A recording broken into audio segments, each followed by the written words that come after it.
కడప జిల్లా రాయచోటిలో మంత్రి రాంప్రసాద్ రెడ్డి చేసిన వ్యాఖ్యలపై వైసీపీ నేత శ్రీకాంత్ రెడ్డి స్పందించారు. అభివృద్ధి విషయంపై రాంప్రసాద్ రెడ్డి ఛాలెంజ్ ను స్వీకరిస్తున్నట్లు తెలిపారు. మంత్రి ఎంతమంది అధికారులతో వచ్చినా సరే తాను రికార్డులు ఆధారాలతో వస్తానన్నారు.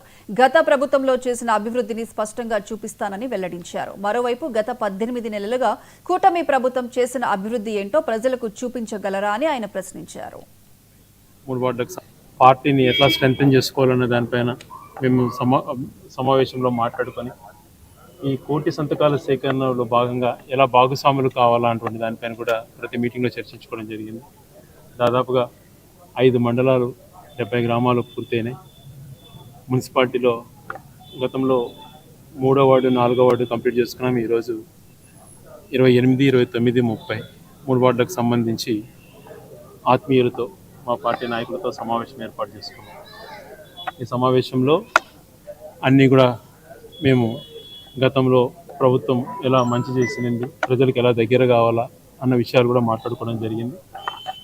వీటన్నిటితో పాటు రీసెంట్గా కొంతమంది ఇష్టానుసారం ఆరోపణలు చేస్తూ వస్తున్నారు. ద్వేషాలు సృష్టించే విధంగా మాట్లాడుతున్నారు. ఉద్వేగాలు సృష్టించేలాగా ప్రవర్తిస్తున్నారు.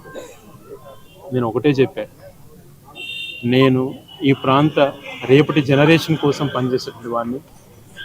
ప్రతి మనిషి, ప్రతి ప్రాంతం అభివృద్ధి ఎలా చెందాలి అనేటువంటి దానిపైన దృష్టి పెట్టిన వాడిని. రాష్ట్ర వ్యాప్తంగా పార్టీ ఓటమి చెందినప్పుడు, రాయచోటిలో స్వల్ప మెజార్టీతో నేను ఓడిపోయినటువంటి 15 నిమిషాల్లో బయటకు వచ్చి నేను ఎటువంటి సందేశాన్ని ఇచ్చానో మీ దగ్గర రికార్డింగ్ కూడా ఉంటాను. ఓడిపోయినటువంటి 15 నిమిషాలలోనే నేను ఏ రకమైనటువంటి భాష మాట్లాడాను, ఏ రకమైనటువంటి శ్రేయస్సు కోరుకున్నాను అన్నటువంటి మాటలు ప్రస్తుతాన్ని అడ్రస్ చేసిపోయాను. పార్టీని